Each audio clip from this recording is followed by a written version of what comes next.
Well, I guess time flies, you know. Here we are in March already, and it's amazing. I sent an email to my staff last night.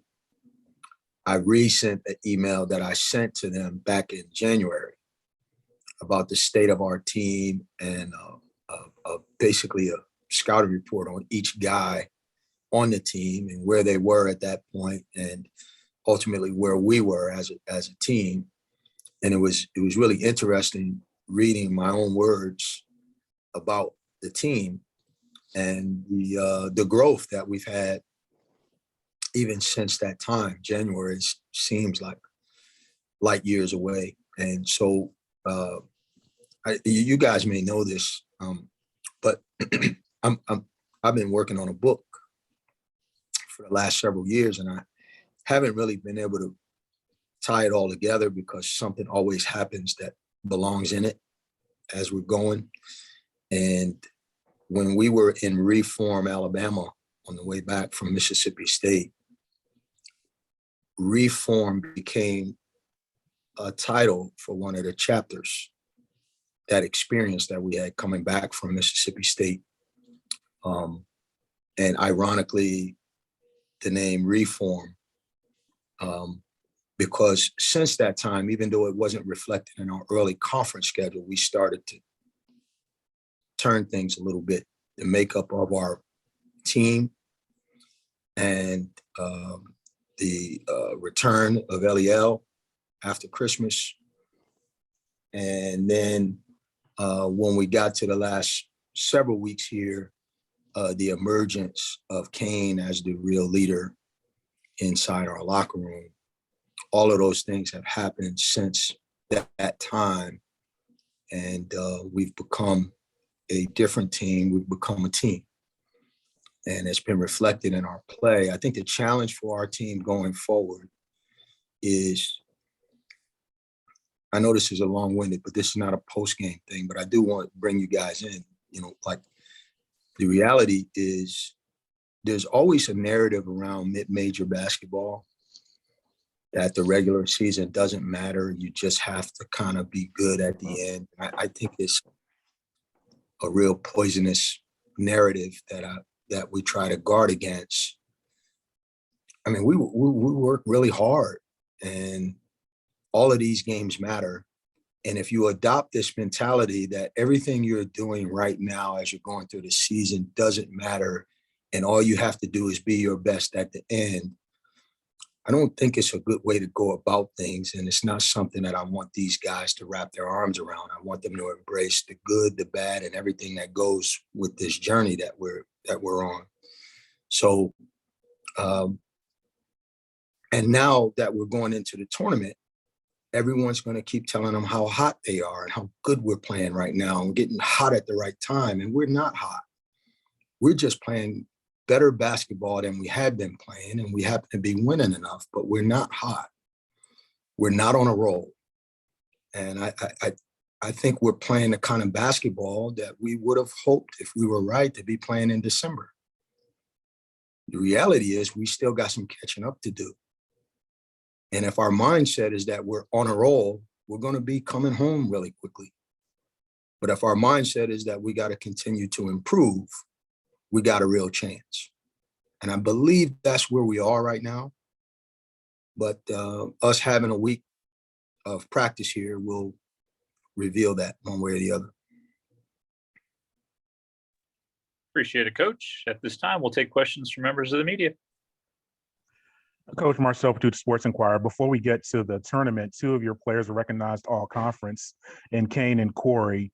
What about those two seniors? You mentioned Corey, his development in the offseason, and then Kane, his leadership throughout this year.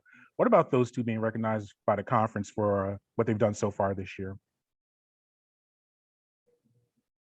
I think that's great for them. But I think both of them are beyond that at this point. I think they've had those kinds of recognition in the past. I think the reason that they came back is that they want to play in the NCAA tournament. And I know that's their goal, and I know how disappointed they'll be if we don't make that a reality. but I'm proud of those guys. I'm proud of all four of the seniors that they've been resilient and they've helped us get to a point where we can go into the tournament with a true belief that we have a chance to win it, and a real humble understanding that we got work to do. And I think it's a credit to those guys that that's the way they're going about the business right now. Have the guys accepted you're telling them that we're not on a roll, we're not the hot team? Have they accepted that philosophy that there's still work to do? I sure hope so. I think I was pretty convincing, Stan, about that, but I had video footage to back it up. And so I think when we watched the film on Monday following that message, there's some things that we've been working on for a long time that we're still not good at. So they're either going to be honest with themselves about that, or they're going to believe people who are telling them they're on a roll. But there's some really fundamental things that we need to do better, that when we play the best teams, we're not going to be able to omit those things and expect to win. So I don't think they took it as me just posturing, because I think the film spoke to that message. Looking at the games themselves on Saturday, the two teams you'd have to prep for, one of them you played in the last week of the regular season, the other one you haven't played in a year. So what are the differences in getting ready for those? Well, I mean, it's obvious, there's a level of familiarity with the personnel and with the concepts with Monroe, and the concepts they run have given us trouble now. I mean, they're a good offensive team, and they 5 out on the perimeter, and it really just puts us in a bind. You really have to, we always use the phrase that you have to be on edge, and they really put you on edge. They put you in some real dilemmas. So that's fresh in our minds. But Arkansas State is a unique situation because we only played them once last year too. And we went into the game talking about transition defense. These guys run so hard, and they got this great player who rebounds the ball. And we've been a pretty good running team, and we've scored a lot of points, not this year, but in the past. So when we were telling our team how good these guys are at running, I don't think they really bought it. They're like, well, we're the ones that do the running around here. And when the game started, these guys were running at us so hard. It was a real wake-up call for our team, because they were better than us at what we try to do. And you felt it during the game, like transition defense, like we got to get back with some urgency. These guys are coming. And it really is, as soon as we brought, the bracket came up and we mentioned them, our guys themselves are like, oh, we got to play transition defense. So there's a respect and a familiarity there that we would take into that game for sure. And Chris Kreider has a scout, and we know that he'll have us prepared. This is your third year. How would you say the balance is in the conference this year, top to bottom, going into the tournament? Yeah, this year is the best. It's the best. There's no easy games. We certainly haven't played any, and we won 9 out of 10, and then the 3 games prior to that were last second shot and 2 overtime games. So, I mean, it's par for the course in the league, and so I would expect that to hold true in the tournament and make for a really exciting tournament. And I think the atmosphere in Pensacola last year was really good, even with the restrictions that COVID had placed on conference tournament, because I had heard in the past that it wasn't a great environment in New Orleans. I don't know that, but that was kind of the word that I had received from my fellow coaches. And I thought, with COVID being as present as it was at this time last year, I was surprised at how good of an atmosphere and a setup we had. I was proud of our tournament And I would expect that this year would it be an even better version of that.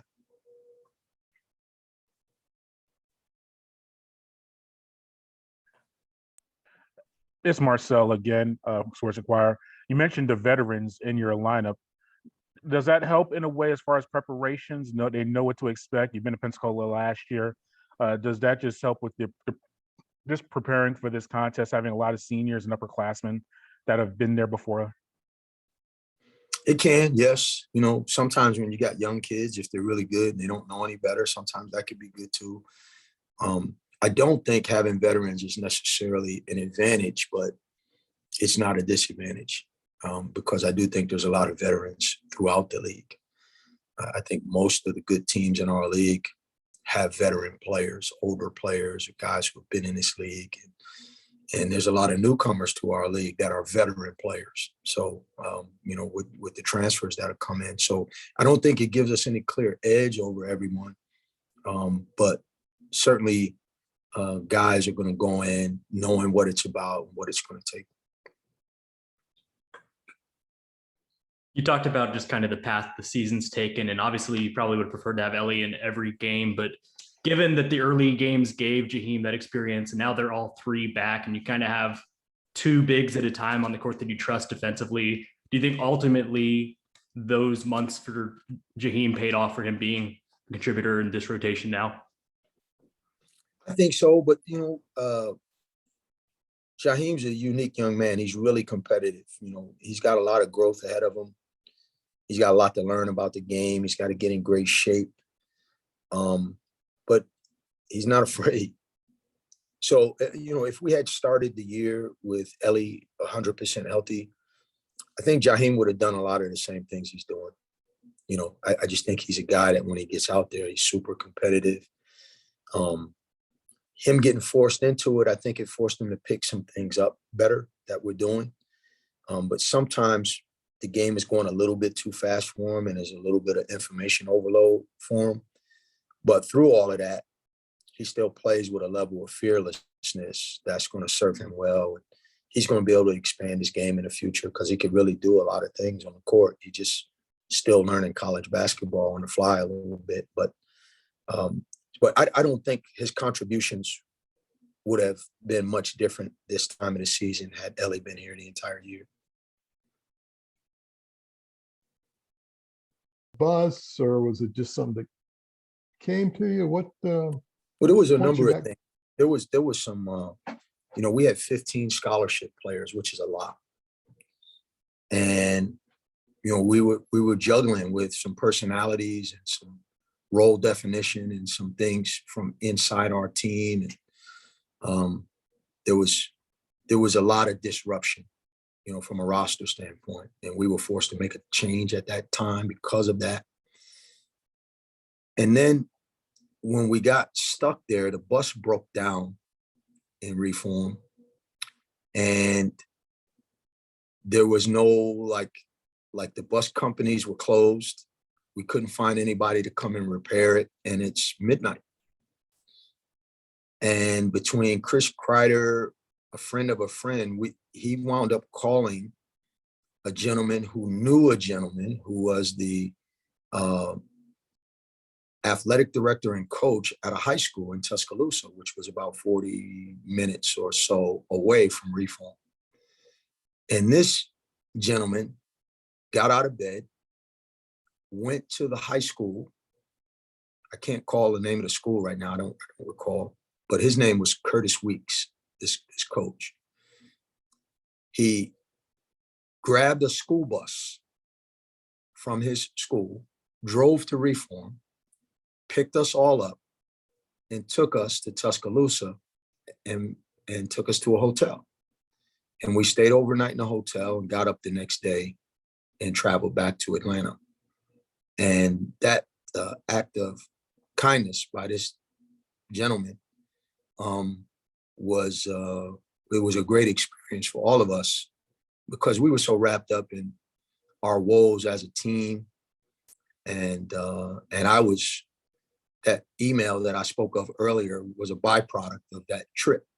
You know, me just assessing everything that was going on inside of our team And it was ironic because all of those convergence of things that happened around that were really like the springboard for us to improve.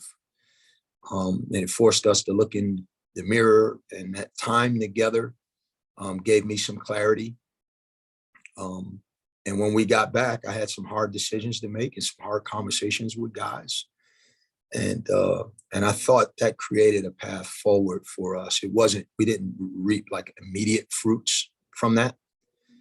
But for me personally, I felt like it gave me some clarity of like, all right, here's the way I need to do things going forward for us to get right. A lot of clarity. I developed a lot of clarity out of that trip. And I think, sometimes from a leadership standpoint, that's what staff, players, they need a clear message sometimes. And I developed some clarity from that trip. Well, I think one of the most disappointing things about the part of the year when we struggled, since I've been here, I've been fortunate with the guys I inherited, and for the most part, the guys we brought in, that we've had a competitive group, that we've been really competitive. In practice and in games, there's a certain level of competitiveness that we bring to the floor, and that we're going to be in most games for that reason, if nothing more. And I felt like there was a time during the year where we had lost some of that. And to your question, I think we've gotten that back. We've recaptured that competitive spirit, and the confidence that comes with that, and the aggression that you exhibit when you're really competitive. And we're getting better with our execution on offense and defense. We haven't been a great offensive team where we've been I wouldn't say prolific, but we've been an efficient offensive team for our first 2 years. And this year we haven't been. And so we've had to rely on our defense, and our competitive spirit that I'm speaking of is what surfaced. And we started finding ways to win games, even if they weren't pretty. And now somehow we've got to be more efficient on offense without losing that competitive edge that we had developed defensively. And that's going to be what will carry us if we can get this done.